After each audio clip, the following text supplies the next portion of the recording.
स्वागत है।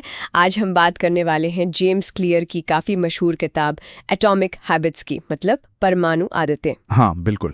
हमारे पास ना इस किताब पर बने कुछ नोट्स हैं, एनालिसिस हैं और कुछ ख़ास हिस्से भी हैं।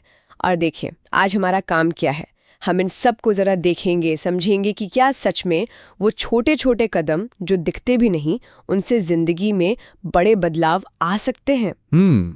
ये सब के लिए है, मतलब जो भी अपनी रोज़ की आदतें सुधारना चाहता है पर शायद हिचकिचाता है या समझ नहीं पाता है कि शुरू कैसे करें। बिल्कुल सही। और ये किताब और जो भी सामग्री हमारे पास है वो इसी एक आइडिया पर टिकी है कि बड़े बदलाव एक रात में नहीं होते। हाँ, असली टिकाऊ तरक्की तो उन छोटी एकदम परमाणु जैसी आदतों से होती है जो लगातार जुड़ती जाती हैं। शुरू में शायद नजर भी ना आए, पर सवाल यही है कि क्या ये सुनने में जितना आसान है उतना असरदार भी है। आज हम इसी की तह में जाएंगे, जो भी जानकारी है उसके हिसाब से। तो चलिए शुरू करते हैं। पहली बात जो मुझे काफ़ी दिलचस्प लगी और हमारे एनालिसिस में भी बार बार आई है, आप अपने लक्ष्यों के स्तर तक नहीं उठते, आप अपने सिस्टम के स्तर तक गिरते हैं। हाँ, ये सुनने में थोड़ा उल्टा लगता है ना? क्योंकि हम तो हमेशा कहते हैं बड़े लक्ष्य रखो। इसका ठीक ठीक मतलब क्या है? हाँ, ये वो जो हम सोचते आए हैं ना, उसको चैलेंज करता है। हम मानते हैं कि एक बड़ा गोल सेट कर लो, बस कामयाबी मिल जाएगी। बिल्कुल। लेकिन जो जानकारी हमने देखी वो कहती है कि लक्ष्य तो बस आपको रास्ता दिखाते हैं कि जाना कहाँ है। अच्छा। असली सफर वो रोज की आपकी आदतें, आपके प्रोसेस, आपकी सिस्टम्स तय करते हैं। मतलब सोचिए, दो टीमें हैं, दोनों को जीतना है। हाँ। लक्ष्य तो सेम है। हाँ। पर जीतेगी कौन? जिसका प्रैक्टिस का तरीका, तैयारी का, प्लानिंग का सिस्टम बेहतर होगा। अच्छा, मतलब लक्ष्य हुआ डेस्टिनेशन बोर्ड, पर सिस्टम वो गाड़ी है जो ले जाएगी। पर क्या लक्ष्य फिर बिल्कुल ही बेकार है? मोटिवेशन तो शायद वहीं से आता है। नहीं, बेकार बिल्कुल नहीं है, जरूरी है। वो दिशा के लिए बहुत जरूरी है। राइट। पर उन पर जरूरत से ज्यादा टिके रहना वो प्रॉब्लम हो सकती है। हमारे पास जो सामग्री है वो यही बताती है कि गोल अचीव होने के बाद ना अक्सर मोटिवेशन डाउन हो जाता है। हाँ, ये होता है। या लोग पुरानी आदतों पर लौट जाते हैं। जबकि एक अच्छा सिस्टम वो आपको लगातार आगे बढ़ाता रहता है, गोल मिलने के बाद भी। अच्छा। ये सिर्फ रिजल्ट पर नहीं, प्रोसेस को बेहतर बनाने पर फोकस करता है। सिस्टम ही आपको डिसिप्लिन देता है, रोज की छोटी छोटी जीत से कॉन्फिडेंस बढ़ता है। और इसी से जुड़ा है वो 1% नियम वाला आइडिया। हमारे नोट्स में इसका काफी जिक्र है। जी। रोज सिर्फ 1% बेहतर होना। हाँ। सुनने में तो ये इतना छोटा लगता है कि क्या ही फर्क पड़ेगा इससे? क्या ये सच में काम करता है, खासकर जब हमें जल्दी रिजल्ट चाहिए होते हैं? ये सवाल बहुत सही है। और शुरू में रिजल्ट ना देखना वही वजह है कि ज्यादातर लोग छोड़ देते हैं। बिल्कुल। 1% सुधार रोज शायद दिखेगा भी नहीं, पर इसकी ताकत है कंपाउंडिंग में। अच्छा, जैसे पैसों में होता है। हाँ, बिल्कुल। जैसे छोटा सा पैसा बैंक में धीरे धीरे बढ़कर सालों में बड़ा अमाउंट बन जाता है, वैसे ही रोज का 1% सुधार साल के अंत तक आपको करीब करीब 37 गुना बेहतर बना सकता है। अरे वाह, 37 गुना? हाँ, लेकिन एक पेच है, जिसे किताब में और जो चर्चाएं हमने देखी उनमें अप्रकट क्षमता का पठार या प्लेटो ऑफ लेटेंट पोटेंशियल कहा गया है। अप्रकट क्षमता का पठार, ये क्या बला है? मतलब मेहनत बेकार जा रही है? नहीं, बेकार नहीं, बस नतीजे दिखने में टाइम लग रहा है। सोचिए, आप बर्फ को गर्म कर रहे हैं, टेम्परेचर -5 डिग्री से -4 डिग्री, -3 डिग्री, -2 डिग्री, -1 डिग्री।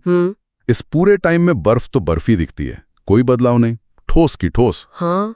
पर जैसे ही 0 डिग्री सेल्सियस आता है वो पिघलना शुरू हो जाती है। लगता है कि वो आखिरी डिग्री ने काम किया, पर वो तभी हुआ जब पहले के डिग्री बदले। अच्छा, समझा। विश्लेषण यही बताते हैं कि आदतें बिल्कुल ऐसी काम करती हैं। आप रोज जिम जा रहे हैं, कोई नई स्किल सीख रहे हैं, हफ्तों तक शायद कुछ खास फर्क न लगे। हाँ, होता है ऐसा। यही वो पठार है, पर अंदर ही अंदर आपकी क्षमता बढ़ रही है और फिर अचानक एक दिन रिजल्ट दिखने शुरू होते हैं। तो जो सामग्री हमारे पास है वो जोर देती है कि इस पठार को समझना जरूरी है, ताकि लोग शुरू में निराश होकर छोड़ न दें। ये तो बहुत बहुत काम की बात है, क्योंकि हम अक्सर तुरंत रिजल्ट चाहते हैं। चलिए अब उस फ्रेमवर्क पर आते हैं जिसे इन स्रोतों में किताब का दिल बताया गया है। व्यवहार परिवर्तन के 4 नियम। हाँ। अच्छी आदतें बनाने और बुरी आदतों से छुटकारा पाने का एक तरीका। ये नियम क्या है और कैसे काम करते हैं? हाँ, ये फ्रेमवर्क बहुत पॉपुलर है क्योंकि ये बड़ा सीधा और प्रैक्टिकल है। आदत बनने के पूरे प्रोसेस को 4 हिस्सों में तोड़ा गया है। ठीक है। पहला, संकेत, यानी वो इशारा या ट्रिगर जो दिमाग को सिग्नल देता है। अच्छी आदत के लिए इसे स्पष्ट यानी ऑब्वियस बनाना है। हम्म। दूसरा, लालसा, क्रेविंग, ये यानी उस आदत से जो इनाम मिलेगा उसकी इच्छा। अच्छी आदत के लिए इसे आकर्षक यानी अट्रैक्टिव बनाना है। अच्छा। तीसरा, प्रतिक्रिया, रिस्पॉन्स, यानी वो असल काम जो हम करते हैं। अच्छी आदत के लिए इसे आसान यानी इजी बनाना है। आसान, ओके। और चौथा, इनाम, रिवॉर्ड, यानी वो संतुष्टि या फायदा जो काम करने के बाद मिलता है और दिमाग की याद दिलाता है कि ये दोबारा करना है। अच्छी आदत के लिए इसे संतोषजनक यानी सैटिस्फाइंग बनाना है। इसे एक उदाहरण से समझते हैं। नोट्स में रोज पढ़ने की आदत का जिक्र है, तो रात को तकिए पर किताब रखना, ये हो गया स्पष्ट संकेत। बिल्कुल। अपनी पसंद की कोई मजेदार किताब चुनना ताकि पढ़ने का मन करे, ये हो गया आकर्षक। हाँ। सिर्फ 1-2 पेज पढ़ने का टारगेट रखना ताकि भारी ना लगे, ये उसे आसान बना देता है। और पढ़ने के बाद अच्छा महसूस करना या कहीं टिक करना कि आज पढ़ा, ये हो गया संतोषजनक। बिल्कुल। ये तो काफी करने लायक लग रहा है। बिल्कुल। और जिन एनालिसिस को हमने देखा उनमें इस बात पर जोर था कि तीसरा नियम, इसे आसान बनाएं, वो अक्सर सबसे ज्यादा असरदार होता है। अच्छा। हाँ, हम बड़ी छलांग लगाने के चक्कर में ना शुरू ही नहीं कर पाते। किताब का वो 2 मिनट का नियम भी इसी से जुड़ा है। हाँ, सुना है उसके बारे में। किसी भी आदत को बस 2 मिनट से शुरू करें। जैसे रोज योगा करूंगी के बजाय योगा मैट बिछाऊंगी, या रोज 1 घंटा पढ़ूंगा के बजाय बस 1 पेज पढ़ूंगा। शुरुआत आसान होगी तो टिके रहने के चांस बढ़ जाते हैं। और बुरी आदतों का क्या मतलब? स्मोकिंग छोड़ना या जंक फूड कम करना, क्या यही नियम उल्टे काम करते हैं? एकदम। बुरी आदतों को तोड़ने के लिए इन्हीं 4 नियमों को पलट देना है, उल्टा कर देना है। कैसे? पहला, संकेत को अदृश्य बनाओ। जैसे फोन का म्यूज करना है, उसे दूसरे कमरे में रख दो, नजर ही नहीं आएगा। ठीक है। दूसरा, लालसा को अनाकर्षक बनाओ, अनअट्रैक्टिव बनाओ। उस बुरी आदत के नुकसान सोचो, स्मोकिंग से सेहत का क्या होता है वो याद करो। तीसरा, प्रतिक्रिया को मुश्किल बनाओ। टीवी कम देखना है, रिमोट की बैटरी निकालकर कहीं और रख दो। थोड़ी सी रुकावट भी फर्क डालती है। हाँ, ये सही है। आलस आ जाता है फिर। बिल्कुल। और चौथा, इनाम को असंतोषजनक बनाओ। जैसे जब भी वो बुरी आदत करो, एक जार में पैसे डालो जो किसी ऐसी चीज पर खर्च होंगे जो तुम्हें पसंद नहीं, या किसी दोस्त को बताओ ताकि थोड़ी जवाबदेही रहे। वाह, ये तो आदतों को देखने का बिल्कुल नया तरीका है, छोटे छोटे हिस्सों में तोड़कर। अब एक और जरा गहरे विचार पर आते हैं। हमारे नोट्स में इसका जिक्र बार बार है, पहचान आधारित आदतें, आइडेंटिटी बेस्ड हैबिट्स। हाँ। ये सिर्फ कुछ पाने के बारे में नहीं है, बल्कि आप किस तरह का इंसान बनना चाहते हैं उससे जुड़ा है। ये कैसे काम करता है? सुनने में थोड़ा एब्स्ट्रैक्ट सा लगता है। हाँ, ये थोड़ा गहरा है, पर शायद सबसे पावरफुल भी। देखो, बदलाव के ना 3 लेवल होते हैं। पहला है नतीजा बदलना, आउटकम बेस्ड, जैसे वजन कम करना है। दूसरा है प्रक्रिया बदलना, प्रोसेस बेस्ड, जैसे जिम जाना है। ओके। तीसरा और सबसे गहरा लेवल है पहचान बदलना, आइडेंटिटी बेस्ड, यानी अपने बारे में आपकी सोच बदलना। अच्छा। लक्ष्य ये नहीं कि आप किताब पढ़ना चाहते हैं, लक्ष्य ये है कि आप एक पाठक बने, रीडर बने। लक्ष्य ये नहीं कि मैराथन दौड़ना है, लक्ष्य ये है कि आप एक धावक बने, रनर। लेकिन ये पहचान बदलती कैसे है? क्या सिर्फ सोचने से कि मैं रनर हूं कोई रनर बन जाता है? ये थोड़ा मुश्किल लग रहा है। क्या सोर्सेज में इसे प्रैक्टिकल बनाने के तरीके हैं? बहुत अच्छा सवाल। पहचान सिर्फ सोचने से नहीं बदलती, वो आपके कामों से साबित होती है। अच्छा।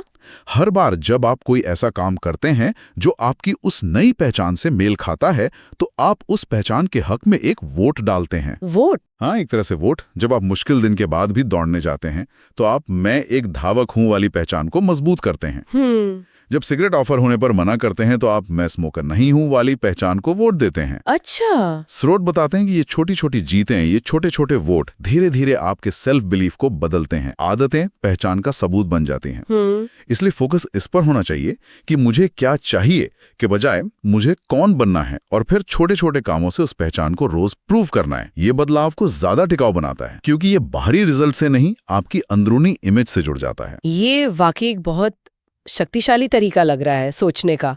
एक और बात जिस पे हमारे विश्लेषणों में काफी जोर था, वो है हमारा माहौल, हमारा आसपास। हाँ। कहा गया है कि माहौल अक्सर हमारी इच्छा शक्ति, हमारी विल पावर से ज्यादा ताकतवर होता है।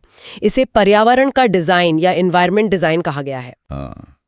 और ये एक ऐसी सच्चाई है जिसे हम अक्सर अनदेखा कर देते हैं। सोचते हैं कि आदत बदलने के लिए बस इरादा पक्का होना चाहिए। हाँ बिल्कुल, will power is everything type. हाँ, पर जो सामग्री हमने जांची वो बताती है कि अपने माहौल को बदलना ज्यादा आसान और असरदार है। विल पावर तो कम ज्यादा होती रहती है, थक जाती है। हाँ, लेकिन अगर आपका माहौल ही अच्छी आदतों को सपोर्ट करे और बुरी आदतों को मुश्किल बना दे, तो आपको कम विल पावर लगानी पड़ेगी। इसके कुछ प्रैक्टिकल उदाहरण देंगे, क्योंकि माहौल बदलना सुनने में बड़ा काम लगता है। जरूरी नहीं कि बड़ा हो, छोटे बदलाव भी बहुत असर डालते हैं। जैसे हेल्दी खाना है, फल और सलाद फ्रिज में सामने रखो, बिस्किट नमकीन किसी ऊंची शेल्फ पर पीछे छुपा दो। अच्छा, जो दिखेगा वो बिकेगा वाली बात है। जिसकी तरफ नजर आसानी से जाएगी उसे चुनने का चांस ज्यादा है। हाँ ये तो है। सुबह उठकर कसरत करनी है, रात में ही कपड़े निकालकर बिस्तर के पास रख लो। गिटार सीखना है, उसे केस में बंद मत रखो, लिविंग रूम में स्टैंड पे रखो। डिजिटल माहौल भी है, काम पर फोकस करना है, फोन पर नोटिफिकेशंस बंद कर दो, सोशल मीडिया ऐप्स को होम स्क्रीन से हटा दो। राइट। आइडिया ये है कि आप अपनी एनर्जी विल पावर से लड़ने में खर्च करने के बजाय माहौल को ऐसा बनाओ कि सही काम करना आसान और गलत काम करना मुश्किल हो जाए। हमारे नोट्स बताते हैं कि ये सबसे अंडररेटेड लेकिन सबसे पावरफुल स्ट्रैटेजीज में से एक है। तो अगर हम पूरी तस्वीर देखें जो हमारे पास मौजूद जानकारी से बन रही है इस किताब और इसके आइडियाज की, मुख्य ताकतें क्या हैं? क्या चीज इसे इतना पॉपुलर बनाती है? देखिए, जो एनालिसिस और रिव्यूज हमने देखे उनका निचोड़ यही है कि इसकी सबसे बड़ी ताकत है इसकी व्यावहारिकता, प्रैक्टिकलिटी। ये मुश्किल साइकोलॉजी को एकदम सरल करने लायक कदमों में बदल देती है। दूसरा, ये सिस्टम पर जोर देती है, सिर्फ लक्ष्यों पर नहीं, जो इसे लॉन्ग टर्म बदलाव के लिए ज्यादा असरदार बनाता है। हाँ। तीसरा, इसमें जो उदाहरण हैं, कहानियां हैं, वो इसे समझना और अपनाना आसान बनाते हैं। सही कहा। और चौथा, जैसे हमने बात की, पहचान और माहौल जैसे गहरे पहलू भी शामिल हैं। और नतीजा यह है कि इसे जिंदगी के लगभग हर एरिया में लगा सकते हैं, हेल्थ, काम, पढ़ाई, रिश्ते, पैसे, सब में। और क्या इसकी कुछ सीमाएं या आलोचनाएं भी सामने आई इन विश्लेषणों में? कुछ कमजोर पहलू? हाँ, कुछ बातें जरूर नोट की गई। पहला, कुछ रिव्यूज में कहा गया कि ये बहुत गहरे साइंटिफिक या साइकोलॉजिकल डिटेल में नहीं जाती। अच्छा। इसे जानबूझकर सिंपल रखा गया है, जो शायद कुछ लोगों को कम लगे। दूसरा, कुछ पढ़ने वालों को लग सकता है कि कुछ आइडियाज, खासकर वो 1% वाला, थोड़े दोहराए गए हैं। हाँ। तीसरा, अगर किसी ने पहले से आदत बनाने पर पढ़ा है, जैसे चार्ल्स डुइक की द पावर ऑफ हैबिट, तो उन्हें कुछ कॉन्सेप्ट्स जाने पहचाने लग सकते हैं। हाँ, ये मुमकिन है। हालांकि कई स्रोतों ने यह भी माना कि एटॉमिक हैबिट्स इन्हीं आइडियाज को एक बहुत ही आसान और एक्शन लेने लायक फ्रेमवर्क में रखती है, जो इसकी अपनी खूबी है। मतलब इसे क्रांतिकारी से ज्यादा व्यवहारिक माना गया। तो अंत में किसके लिए सबसे ज्यादा फायदेमंद है हमारे विश्लेषण के हिसाब से? सामग्री के अनुसार ये किताब उन लोगों के लिए खास तौर पर अच्छी है जो अपनी जिंदगी में वाकई कुछ पॉजिटिव बदलाव लाना चाहते हैं, पर समझ नहीं पा रहे हैं कि शुरू कहां से करें। स्टूडेंट्स जो बेहतर पढ़ना चाहते हैं, प्रोफेशनल्स जो ज्यादा प्रोडक्टिव बनना चाहते हैं, या कोई भी जो हेल्थ सुधारना चाहता है, कोई नई स्किल सीखना चाहता है, या बस अपनी डेली रूटीन को थोड़ा बेहतर बनाना चाहता है। अच्छा। ये उन लोगों के लिए एकदम सही है जो बड़े भारी भरकम लक्ष्यों से डरते हैं और जिन्हें छोटे मैनेजेबल कदमों से शुरुआत करना पसंद है। राइट। और ये उन लोगों के लिए भी बहुत अच्छी है जो थियोरी से ज्यादा एक्शन पर ध्यान देते हैं और जिन्हें फौरन लागू करने लायक टेक्निक्स चाहिए। संक्षेप में कहें तो, अगर कोई अपनी आदतों को समझने और सुधारने के लिए एक साफ, प्रैक्टिकल और असरदार गाइड चाहता है, तो हमारे देखे गए मटेरियल के आधार पर यह किताब एक बहुत अच्छा ऑप्शन लगती है। तो आज की हमारी इस बातचीत से हमने परमाणु आदतों से जुड़े कुछ बहुत अहम सबक देखे। जैसा कि हमारे स्रोतों ने बताया, छोटी आदतों की वो अनदेखी मगर जबरदस्त कंपाउंडिंग पावर। हाँ। व्यवहार बदलने के वो 4 सरल लेकिन बहुत काम के नियम। बिल्कुल। सिर्फ क्या करना है से आगे बढ़कर कौन बनना है पर फोकस करना, यानी पहचान। हाँ, वो पहचान वाली बात। और विल पावर के भरोसे रहने के बजाय अपने माहौल और सिस्टम को डिजाइन करने का महत्व। निष्कर्ष यही है, जैसा हमारे एनालिसिस दिखाते हैं, कि शायद ये किताब साइकोलॉजी में कोई बिल्कुल नया आविष्कार न हो, लेकिन जिस सफाई, स्ट्रक्चर और व्यवहारिकता से ये आदत बनाने के जाने माने सिद्धांतों को एक साथ लाती है, वही इसे सेल्फ इंप्रूवमेंट की दुनिया में एक बेहद असरदार चीज बनाता है।